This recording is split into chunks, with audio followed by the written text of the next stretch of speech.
All right, this is Ethan Quinones and Rajdeep Dosanjh with Between Past and Future. And this week we are going to be talking about the election. We're going to look at some polls. We're going to look at some electoral college maps, which we will also upload to the website later. And then we're going to sort of make some predictions and see if our sort of gut feelings and reactions about the election differ or backed up by these polls. And at the end, we're going to try to make a firm prediction on both of us are going to try to make a firm prediction on whom we're going to think is win the election.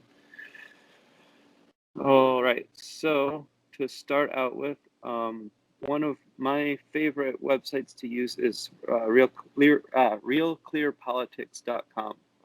Mostly because in general they're an aggregator. They produce some of their own articles, but they tend to aggregate different articles from across the political spectrum.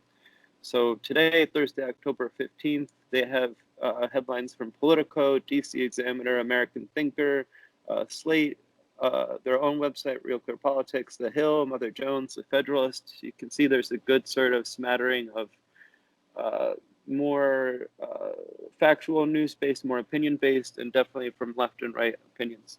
They also produce an aggregate of different polls. So their Real Clear Politics poll average right now has Biden at 51.7% and Trump at 42.3%. And if you click on the link for their poll average, it'll show you you can click on all general election Trump versus Biden polling data, and they have stuff going back to at least March. No, they're going all the way back to let's see, December of last year and a little bit further, but it isn't as there aren't as many. And since since about April of 2020, they've been posting new polls every couple days or so. So in the last month or so, their aggregate is saying that Biden is up between 12 to 9.4 points in the polls. There's also, I can find it real quick. Yeah, so they also have a graph that shows over time where the difference is. So the highest that Trump has been at would be at about mid-May, probably right before, looks like right before George Floyd, the killing of George Floyd, and he was at about 44, while Biden was at about 46, 47. Now, and since then, between May and July, there's a big movement where Biden hopped all the way up to 51%. And he went down slightly, went up again, but since then it's been about Biden at 50 and Trump somewhere between 42 and 43%. There is also, see if I can pull it up real quick. I don't have this right in front of me, so I'm going to look it up real quick.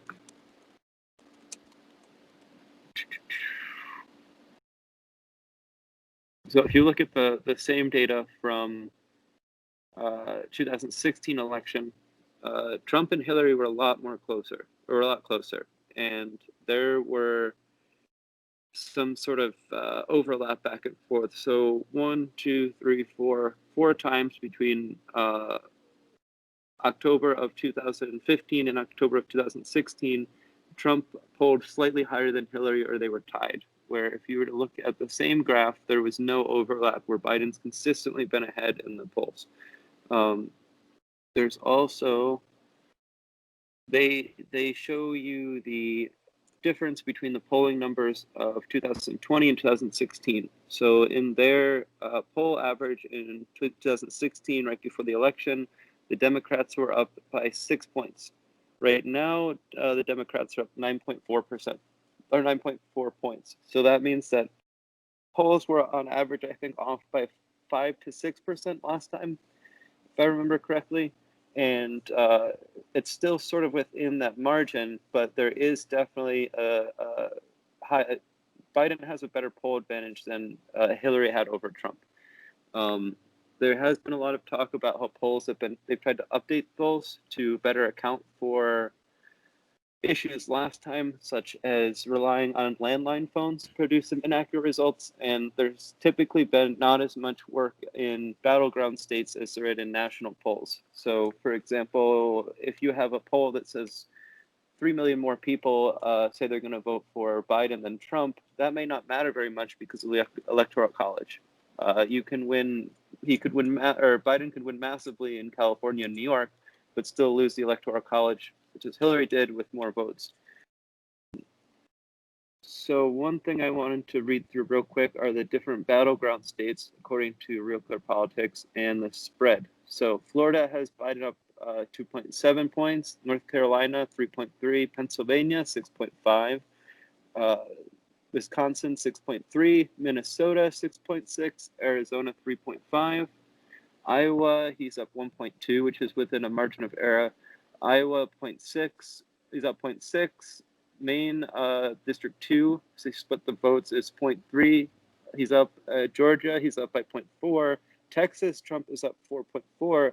And Michigan, which is a pretty important state, Biden is up 7.2 points. They also tell you how they've been trending. Biden has been trending downward slightly in Florida, North Carolina, Pennsylvania, Minnesota. He's been trending upward in Arizona, Georgia, and Michigan. But again, 0.3% is not really meaningful. That could fall well within a margin of error. So a state like Georgia, which is 0.4, that doesn't necessarily give you a meaningful answer. However, if you click on Georgia as a state, it moved from, let's see, Trump, they were either tied or Trump was up from August until September, late September. Then Biden took a lead, then Trump was ahead a little, and then one poll in the week of 10-8, or date range 10-8 to 10-12, Biden was up 7 points, which is somewhat of an outlier. It's conducted by Quinnipiac. I'm not exactly sure how to say that. Most of the other polls are between 1 to 3 points. However, one poll by WSTV did give Trump a 7-point lead. So it seems like Georgia may be an important swing state also. It doesn't seem like we have clear data on it. So if we go back to 2016, the Republicans got 306 Electoral College votes and the Democrats got 232. But adjusting for the new polling data where, let's see, if you take Pennsylvania, Michigan, let me make sure I'm not getting any of these states wrong.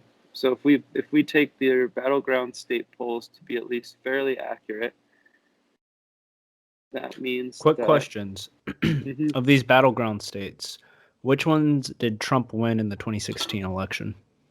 So yeah, that's what I want to look. So battleground state Florida, where Trump is ahead, or Biden's ahead right now. Trump won Florida. So then North Carolina.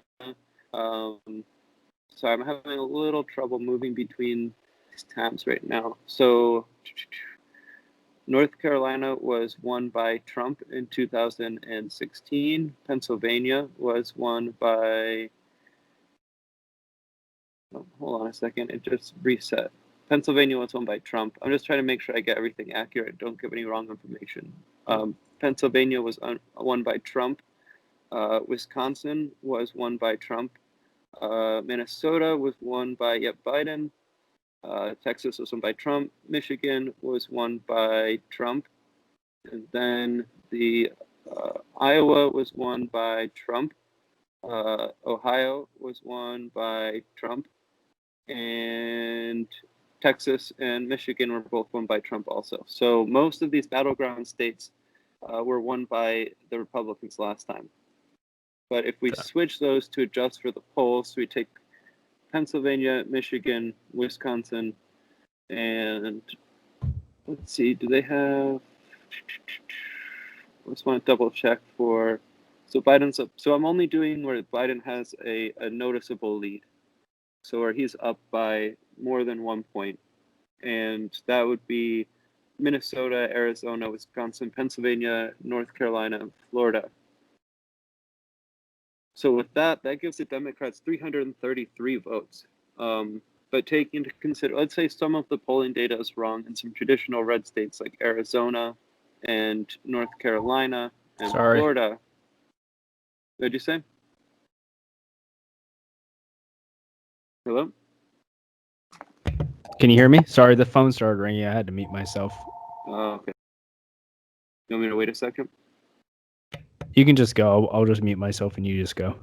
Okay. So, assuming that the polls might be slightly off and some typical red strongholds or states that have fairly often gone to Republicans, such as Florida, Arizona, stay that, and Trump wins Ohio, the Democrats could still win with 278 votes. So that would mean the important states would be Minnesota, Wisconsin, Michigan, Illinois, Pennsylvania, Virginia.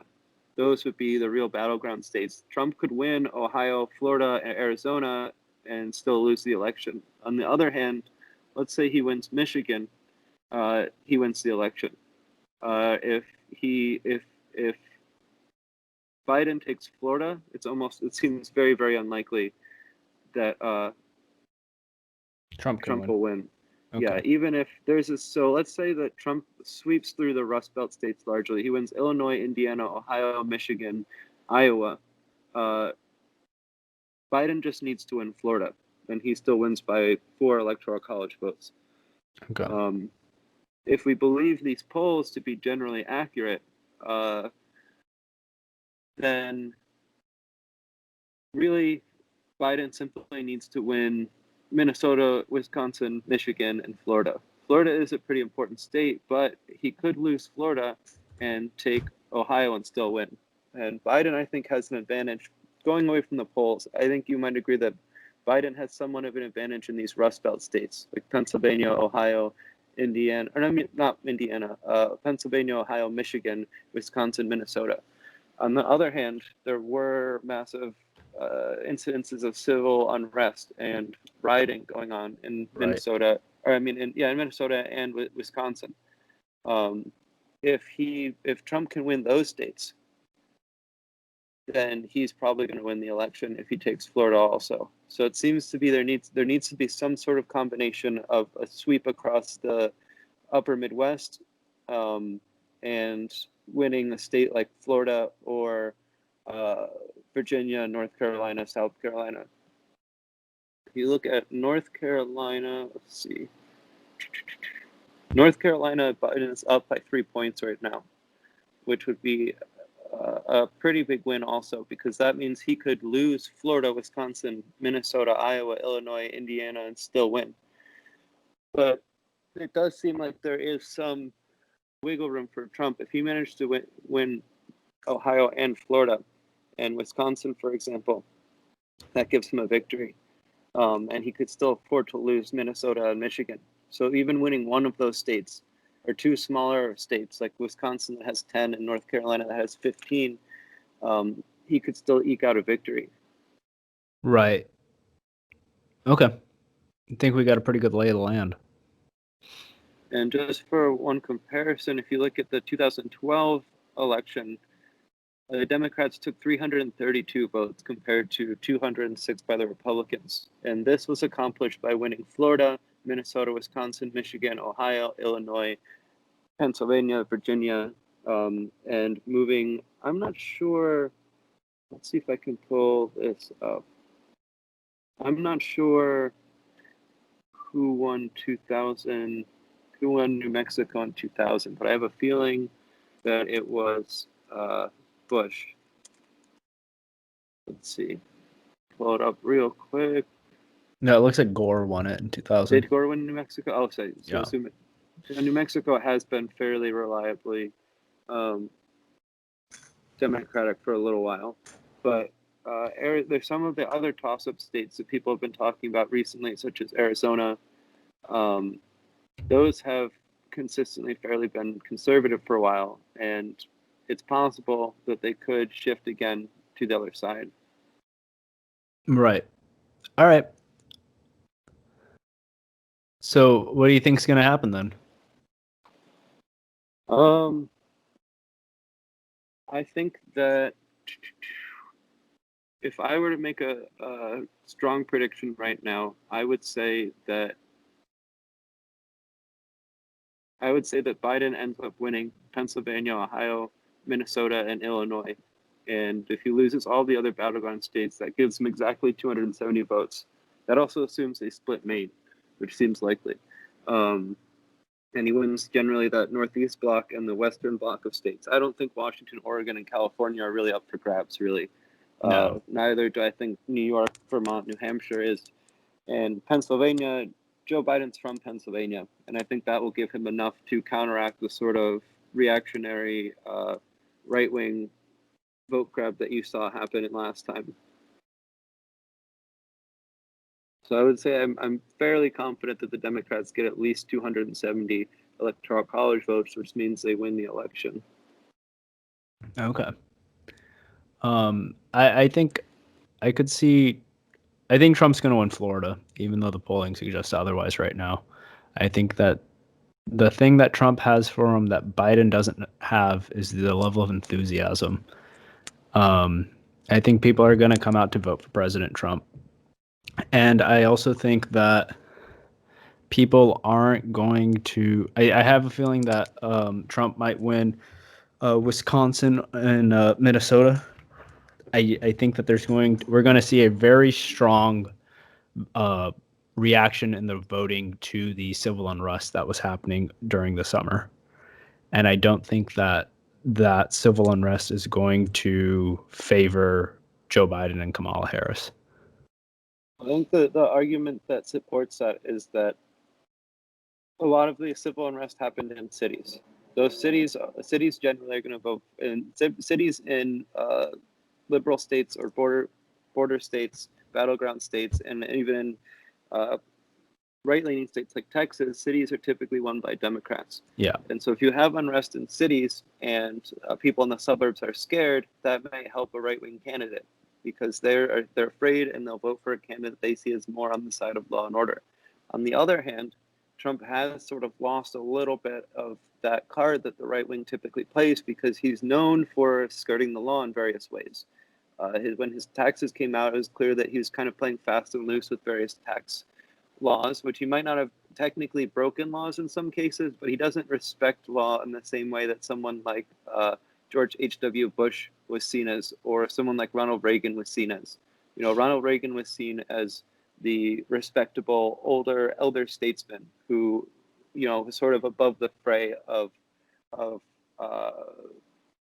I don't know what the exact term is, but sort of above the fray of not necessarily partisan politics, but nobody thought that, you know, Ronald Reagan was secretly breaking the law.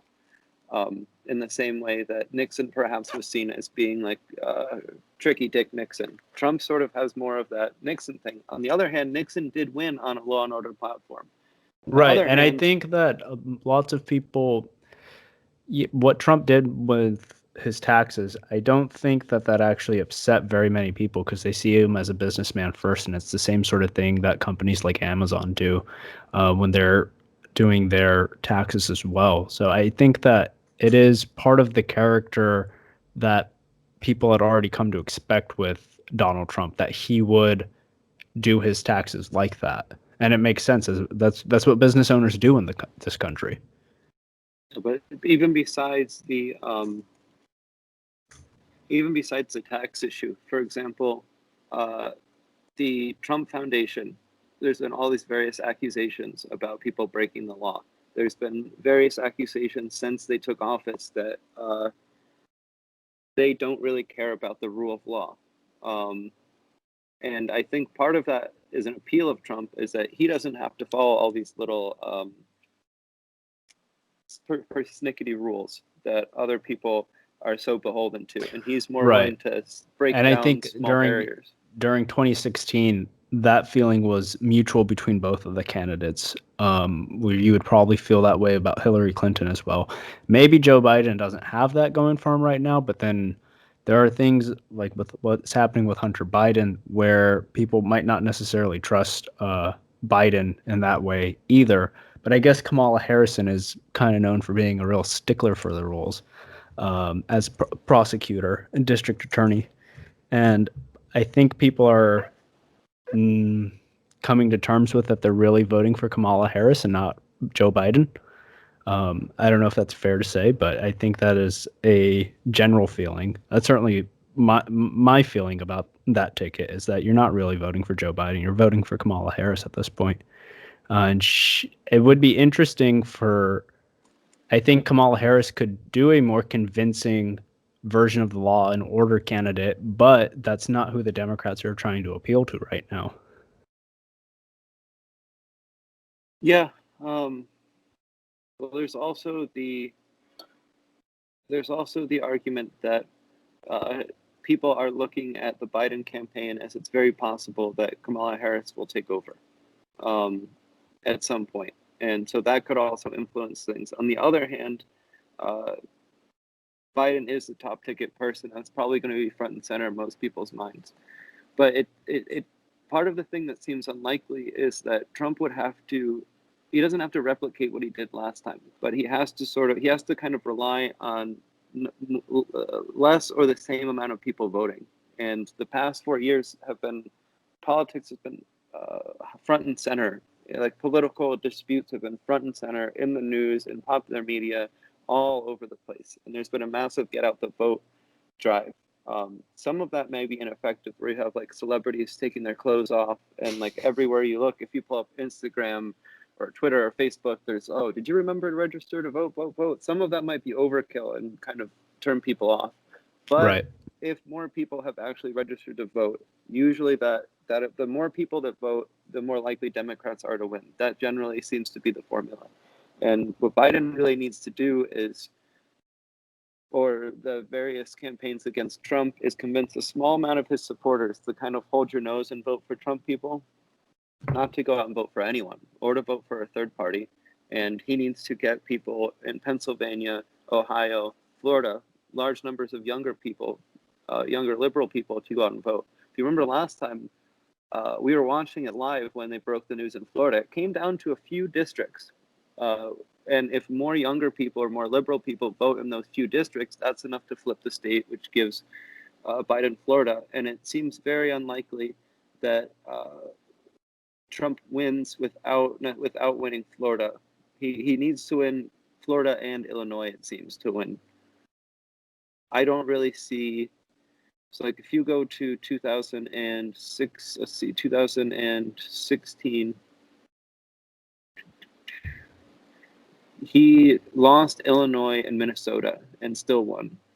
But he did not sweep through that whole Rust Belt, Upper Midwest area. If you take Florida out of the equation and Pennsylvania, Democrats win. I really do not see Trump winning Pennsylvania with Joe Biden being from Scranton. If Yeah, that the would news seem breaks unlikely. early, yeah, but if the news breaks early that Trump is winning Pennsylvania, that's probably a very good time for the election. Right. Okay. I want to pull up one quick thing in the Florida polls. Let's see. So Biden's up by about 3 points in the Florida polls. However, between September and October, Trump did get a boost. I can't come up with an explanation as to why he got that boost all of a sudden, but then seemed to drop down again. The highest it seems that same time frame or time frame-ish. There's a Quinnipiac poll that put Biden up by 11 points, but largely it's been Biden about 3 to 6 points up. Two polls, including St. Pete polls and Fox 35 in October, gave Trump a slight advantage. So it's not by any means definite that Biden wins it, but from about March until August, every single poll was either a tie or Biden was ahead, and most of them Biden was up by more than 3 points. And let's see, 1, 2, 3, 4, 5, 6, 7, 8, 9, 10, 11, 12. So 12 out of about 18, 20 polls put Biden at over a 6 point lead. I guess this is something I want to ask you. Do you think that they solved the issues that they had with polling from last time around? Do you think they have more accurate polls this time? I think the polls are, well, two things I know that they did is tried to rely less on landline calls and also tried to get better data out of battleground states. I don't know if that fixes all the issues. And that's why I don't think you can rely simply on the polling data. That kind of gives you, it's like, when you make the map and you can kind of shift the numbers. So if you click Minnesota, it changes to red or blue. The best thing to do is to put all the data in and then say, well, even though Biden's ahead by 5 points in Arizona right now, I have a feeling that Trump's going to pull it out for various reasons. Right. At the same time, let's see, I had an article up. The polls in 2018 midterms were a lot more accurate than the 2016 polls, and so it does seem that they have managed to get the accuracy a little bit better. And Okay. Well, it according might also to be I would imagine it's easier to poll on an off-season election because you're polling people who are more reliable voters. The big election years, you're going to have lots of people who may not vote reliably. But if you're someone who's voting for a midterm election, you're probably someone who votes every time, and pollsters will know it'll be easier for them to get to the right people during a midterm election. according to Nate Silver, let's see when he wrote this. This was in 2018. Yeah, May 30th, 2018. Here's a stubborn and surprising fact, and one to keep in mind. Blah blah blah. Over the past 2 years, meaning in the 2016 general election and the various gubernatorial elections and special elections that have taken place in 2017 and 2018, the accuracy of polls has been pretty much average by historical standards. The polls of the November 2016 election were about as accurate as polls of the presidential elections have been on average since 1972. Despite often inaccurate and innumerate criticism over how polling fared in events like Brexit, a recent comprehensive study of poll accuracy by Will Jennings of University of Southampton and Professor Vleisen of University of Texas at Austin found polling accuracy been very consistent over the past several decades in a variety of democratic countries in Europe, Asia, and the Americas. The media narrative that polling accuracy has taken a nosedive is mostly bullshit, in other words. Polls were never as good as the media assumed they were before 2016, and they aren't nearly as bad as the media seems to assume they are now. National polls were pretty good in the 2016 election, but state-level polling data was fairly poor. So if you're looking at something like a primary, you're not going to, no one cares what the whole country thinks about Mitch McConnell in some congressional race. You're going to be looking hyper local, from town to town to town, et cetera, et cetera. The smaller and smaller you get into it, if it's a town of 500 people and you poll everyone and largely assume them to be telling the truth, that's going to be much easier to predict than a nationwide poll that doesn't take into account the electoral college. On the other hand, if the polls generally haven't been terribly or as accurate as people thought they had been, or the media kind of presumed they had been, that could mean that polling data doesn't generally give you a clear picture of things. But looking at, let's say you can do, going back to this map, which is on 270win.com, which is one of the better ones I've seen. You can do, I don't want to do a blank map, that's going to take too long. So let's see, 2016, you can do 2016 very competitive, where there are not too many states up for grabs. So going through the states, just off the top of my head, I would say Biden wins Pennsylvania, Trump wins Ohio, Biden wins Michigan, Biden wins Minnesota, Trump wins Wisconsin, Trump wins Iowa, Biden wins Florida, Trump wins North Carolina, Georgia, Trump wins Texas, Biden wins Colorado, Biden wins New Mexico, Trump wins Arizona, Nevada. Let's say he just wins all of Maine. Let's say that's a big surprise. The Democrats would win with 275 electoral college votes. This doesn't take into account any polling data. I'm just going off the top of my head based on things that seem likely and trying to give Trump a little bit more credit in states like Wisconsin, Ohio, Maine, Virginia, North Carolina. But I do have a feeling that Biden's going to pull out Florida. Also, he looks old. And there's a lot of old people in Florida. Maybe that will help him. He looks like me. Biden? I have trouble remembering things also. Right. Yeah, and what 538 is saying that they're giving the odds as 87 to in 100 for Biden and 13 in 100 for Trump. Also, here's the thing to consider. Let's look at deaths in so deaths in the United States for coronavirus. Florida is 1, 2, 3, 4, 5th. So 15,000 people died in Florida. You know this theory of like 6 degrees of Kevin Bacon, where he's been in so many movies that any actor is connected to him by at most 6 people and oftentimes 3 or 4 actors.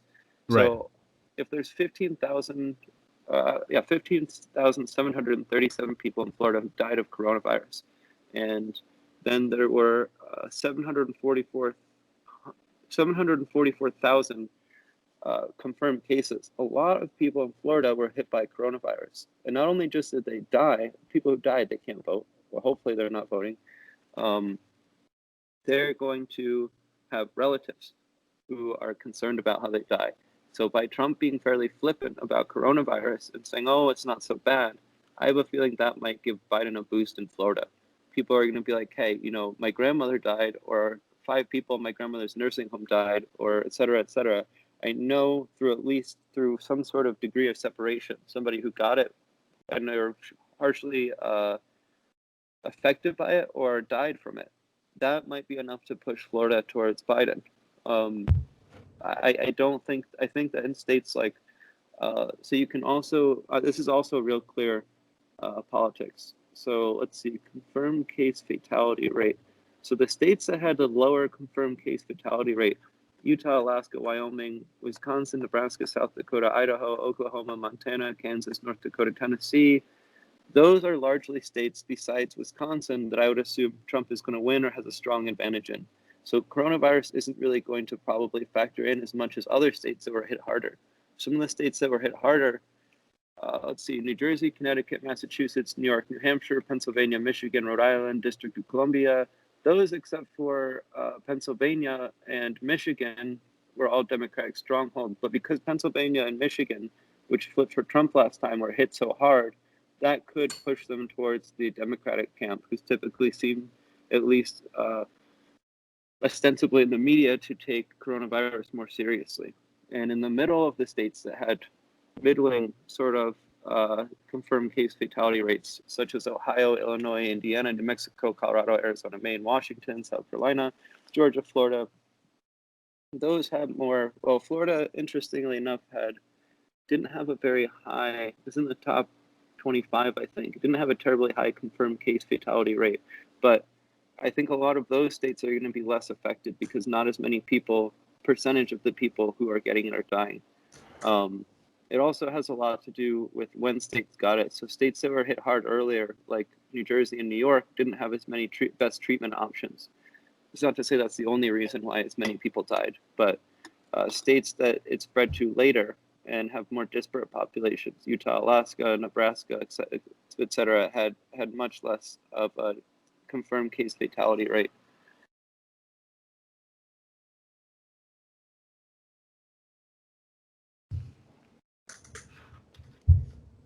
Anything else?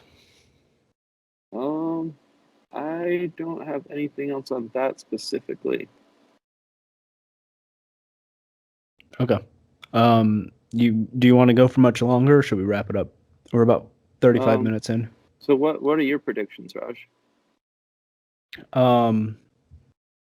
I personally, I mean, I'm not looking at the data very closely like you are, and this is probably just projection from my own opinion, but it just seems to me that Biden doesn't have. It'll be close because Biden's going to win the strongholds, these Democrat strongholds. But I think that the unrest in the summer is actually going to drive out. It's going to increase voter turnout, but I don't think it's going to be a good thing for the Democrats, even though it typically is a good thing for the Democrats when lots of people vote. And I think that Trump's most likely going to win Florida. There's two things going on with Trump voters. One, there's people who are very enthusiastic about voting for Trump. And then there are people who are not necessarily not enthusiastic, but they're not very public about their support for the president. And so you're going to have a lot of people who they might not say that they're going to vote for Trump until they actually go and decide to vote for Trump. And I think that lots of people are tired of the lockdowns. The WHO has said now that lockdowns they're not maybe such a good idea because the economic impact is probably going to kill more people than coronavirus itself. And I think that there are a lot of people who, even if they have, does it say will kill more people, or it might have more adverse effects? I think more adverse effects. Thank you for that. And I think that if you have already lost someone to coronavirus, it doesn't necessarily mean that you're going to still be in favor of still a more cautious approach. And Florida has opened up now, and things are also still being revealed. There's news stories coming up all the time, some sort of scandal this way, some sort of scandal that way. And I think that if what has been teased by the New York Post as being smoking gun emails about Hunter and Joe Biden emailing Ukrainians, that might be very bad for Vice President Biden. And I don't think the tax scandal had as much of a negative effect as people going against Trump would have liked it to have. Coronavirus, him contracting it, I think some people were hoping it would soften him up more and make him more empathetic.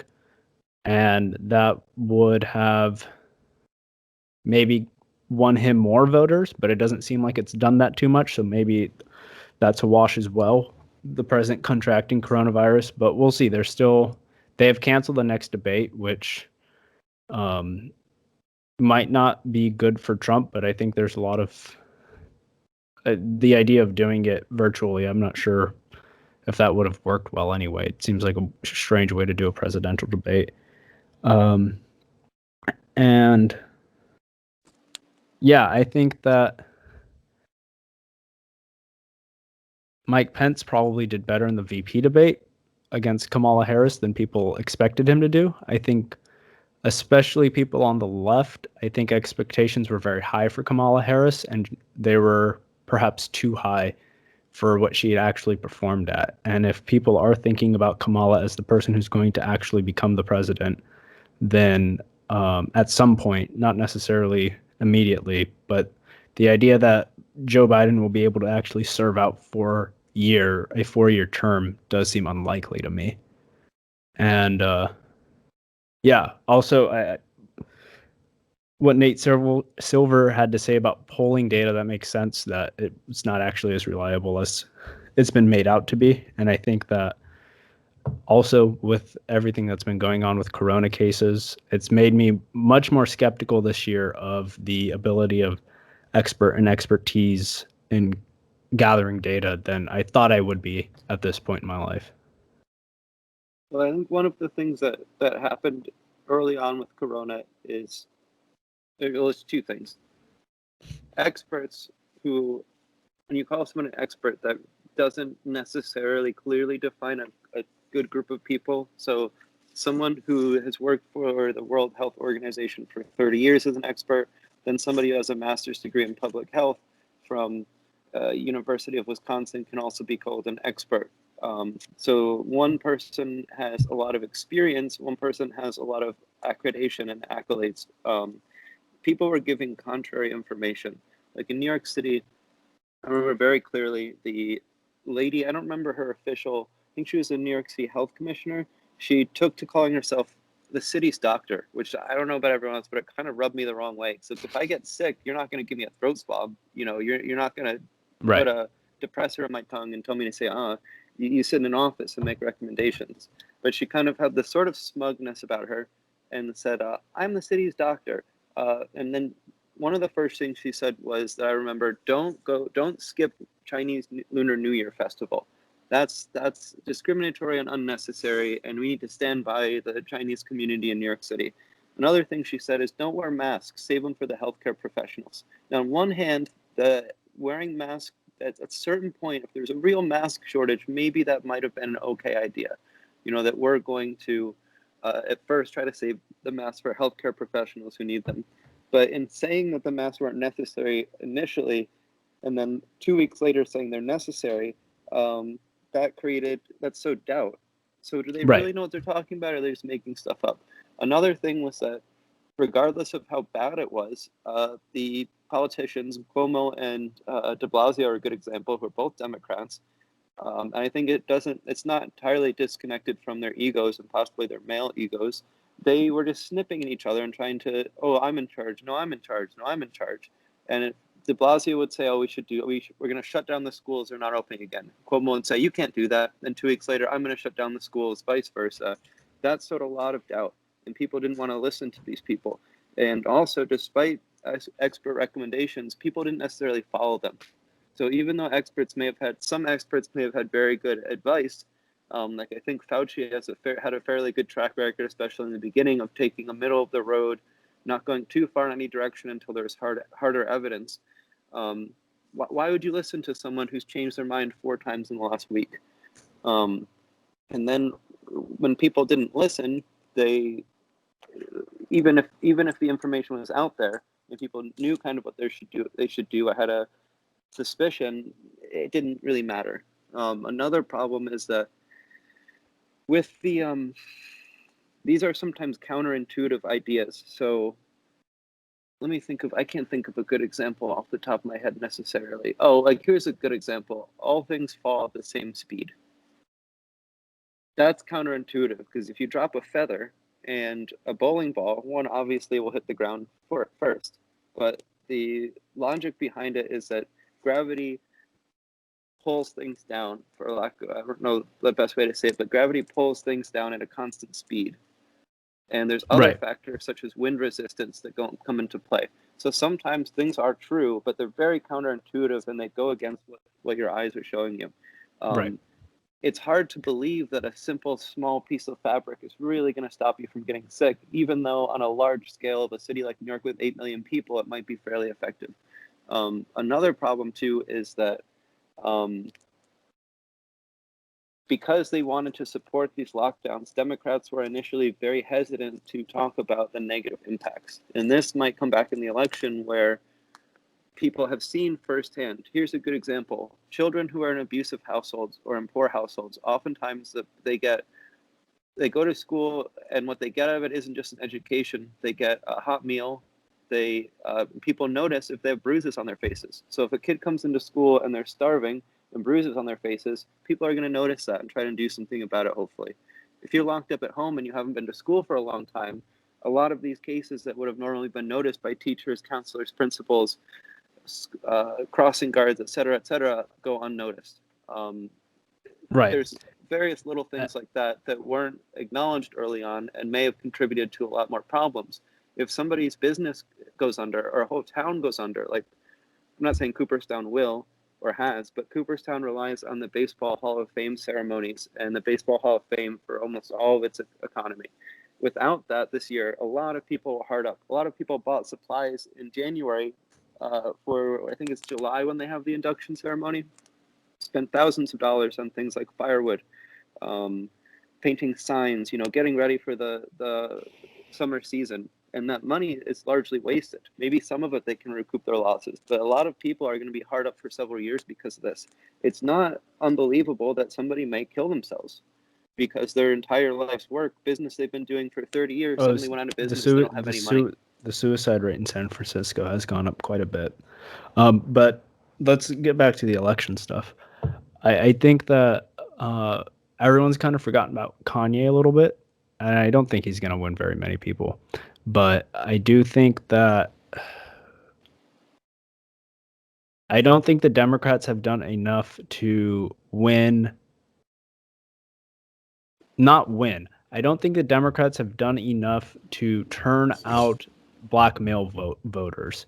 And it's not that they're going to vote for Donald Trump or even for Kanye West, but I think that the Democrats have done enough where black male voters aren't going to vote for them, and that's going to be very costly for the Democratic ticket.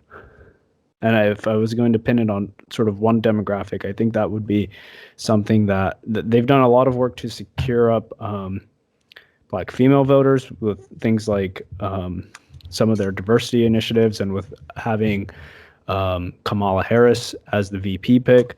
But I don't think that talks about criminal justice reform have fallen by the wayside on the Democratic side. So have a lot of job creation in inner cities. I don't hear Democrats talking about these sort of stuff, and Trump still does. And I don't think that, I just, my feeling is it's just a gut feeling, but I don't think that Joe Biden is going to win. I mean, and I don't think that Trump is, well, another thing, I don't know any firm statistics. Let me get one more thing is, a point in favor of Joe Biden, something that might be an advantage to him. This is a joke from Norm Macdonald, and he said after the 2016 election, America hated Hillary Clinton so much that they all voted for a man they hated even more just to spite her. And I think that there were a lot of votes for Trump last time around, which were actually anti-Hillary votes. And I don't know if you get the same level of anti-Joe Biden votes this time around as you would have anti-Hillary Clinton votes. Yeah, that's also a big thing. There's a lot of people who hated Hillary Clinton. There's not as many people who hate Joe Biden. And one of the more effective ads, I think it was by the Lincoln Project. I think it's Republican funded, if I'm correct. Or yeah. There are a bunch of Republicans who are against Trump. So I think Mitt Romney's a part of it. Yeah, I believe so. And I think George Conway, the husband of Kellyanne Conway, is involved. Yeah, he's a part of it too. So they put out an ad, and it was just Lindsey Graham quotes. And Lindsey Graham, paraphrasing, said, Joe Biden's a great guy. Nobody dislikes Joe Biden. He's the most honest man. He's like blessed by God, something like that. He was over the top with his praise. Yeah, praise for Joe Biden. And that's a very, very effective way to get white middle class voters to shift their vote. And not like he was, nobody hates Joe Biden. Maybe there's some people now who have been convinced that he's some sort of like, there's some rumors going around, or like, he's a communist puppet. Conspiracies. Not necessarily even a communist puppet, but that he's kind of controlled by this far left radical wing within the Democrats. I just don't necessarily see that. I don't think that there's intense dislike. True, but I don't think that people will believe that. Right, and I don't think that there is this intense dislike for Joe Biden. His biggest problem, I think, is his brain. And people are still. I don't know how many people are still able to look past that, but I know lots of people. I don't know if his cognitive decline is more of a hindrance to him than Hillary Clinton's personality and history is for her. Well, so going back to the one part about Kanye West, according to Pew Research polls, the black vote steadily increased from 1996 as a percentage of people who said they voted. And it peaked in 2012, where it was above 67%. At that point, it surpassed a percentage of white people for the first time, at least in this since 1988, where about 63% of people voted. Typically, before that, the white vote turnout was higher by about 10% or so, depending on the election, than the black vote. In 2016, the black vote declined sharply. So it could be that if that trend continues or stays the same, then Kanye West will not necessarily, if a lot of black people vote for him, I think it would largely be black men, that might not necessarily mean too much. That might just be a small percentage of people especially who live in cities, who may not be especially important for the Electoral College. Yeah. Okay. But also, on one other thing, it seems likely to assume that when Barack Obama was on the ballot, the black vote sharply increased. Kamala Harris is on the ballot this time, who is Jamaican and Indian, but also portrays herself or identifies as a black woman. So that may lead to a slight bump. Especially, I think it's very likely that the black female vote turnout is going to be very high, and it's going to be I think very, the black very female much for the Democrats. I think the black female vote is going to be very high, but I don't think that the black male vote is. And I do think that there are lots of people who are, for lack of a better term, who are ADOS and didn't see their lives get better underneath Barack Obama, and they are not ready to vote for another Democrat non-ADOS candidate. And I think there's a lot of distrust there. Yeah, I know, especially in places like Georgia, where there's a lot of the Hotep movement is fairly popular. Yeah. But again, a lot of these people like that are sort of fringe voters, and they're sort of on the fringe of the political spectrum, where depending on the question you ask them, they could even appear to be right wing. And they I don't want to generalize people who identify as Hotep or a group of people, but there's a strong strain I've seen of sexism and even misogyny in certain aspects of these groups, where they seek to return to traditional sex roles. That might be kind of aside the point, but they may be more gravitated. They may gravitate more towards someone like Trump, who represents, at least ostensibly, a more traditional mindset. Whereas Kamala Harris, being a woman and being very independent, outspoken, and she's not married, right? She is married, but she's Oh, childless. she is married. Okay. I haven't seen that much about her husband. I thought for some reason she was unmarried. But yeah, I think that might be a slight turnout. But I don't think that's going to swing the election very much. I think what's going to swing the election are white suburban voters in the Midwest and how Florida has responded to this, to the corona epidemic or pandemic. Yeah, pandemic.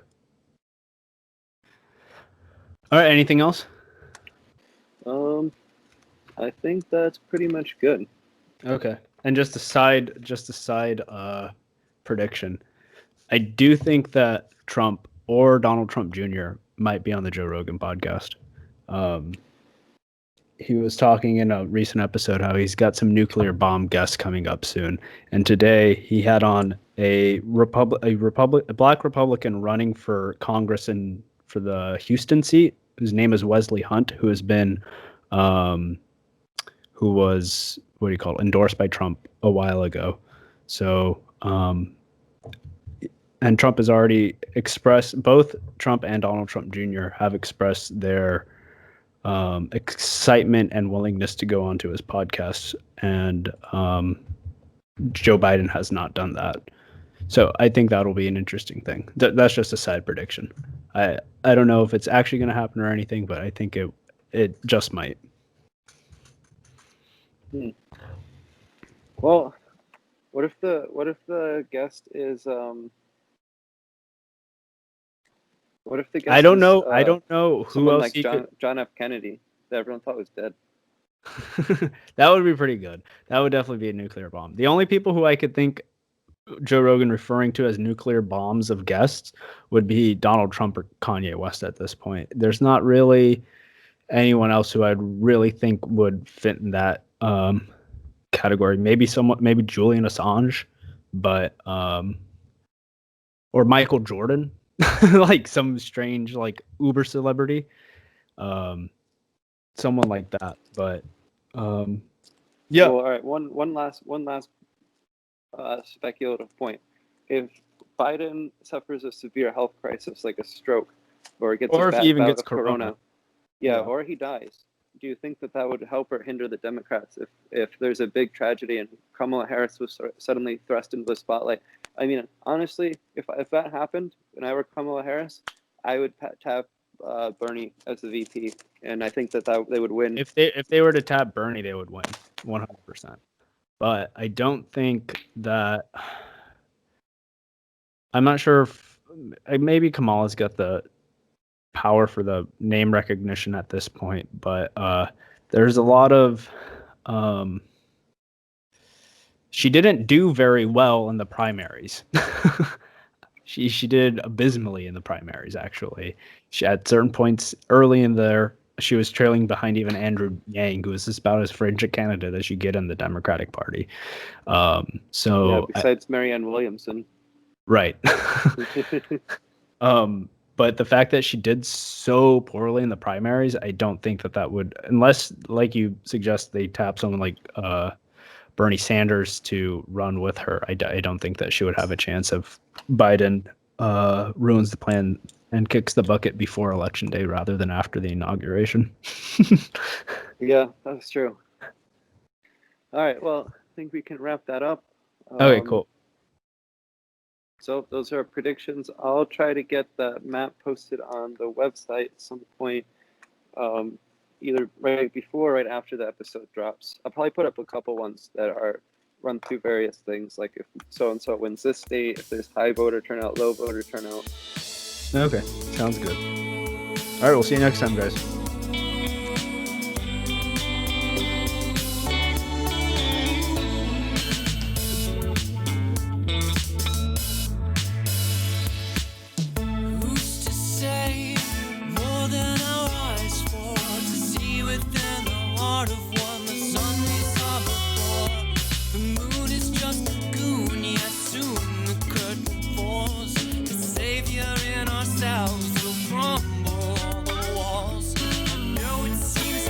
Like we came from outer space, but Betty knows I waited, saw the alien, okay.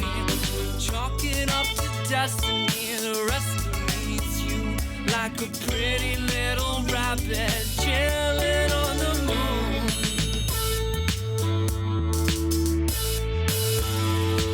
I won't break the arcade game before the flash that makes the black heart taste the lash. I won't disclose the future except for what I know. Tell the radio and television to tell the show. I saw the alien, okay, okay. I saw the peace sign, November break of day. I saw the alien, okay, okay. Shining in the sky, November break of day.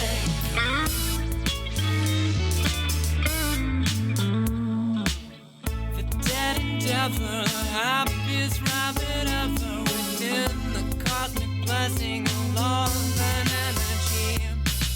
Drums to space, you know this is the place.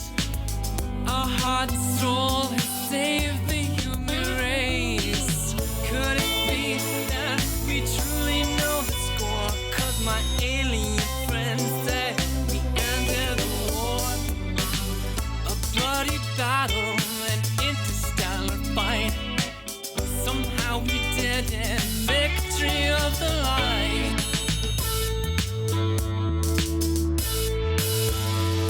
But I won't break the arcade game before the flash that makes the black heart taste the lash. I won't disclose the future except for what I know. Till the radio and television do tell the show. I saw the alien, okay, okay. I saw the peace sign, remember break of day. I saw the alien, okay, okay. Shining in the sky, November break of day.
break of day.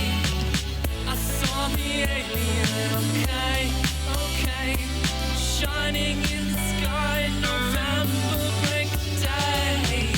I saw the alien, okay, okay, I saw the peace sign too, okay. I saw the alien, okay, okay, shining in the sky, November break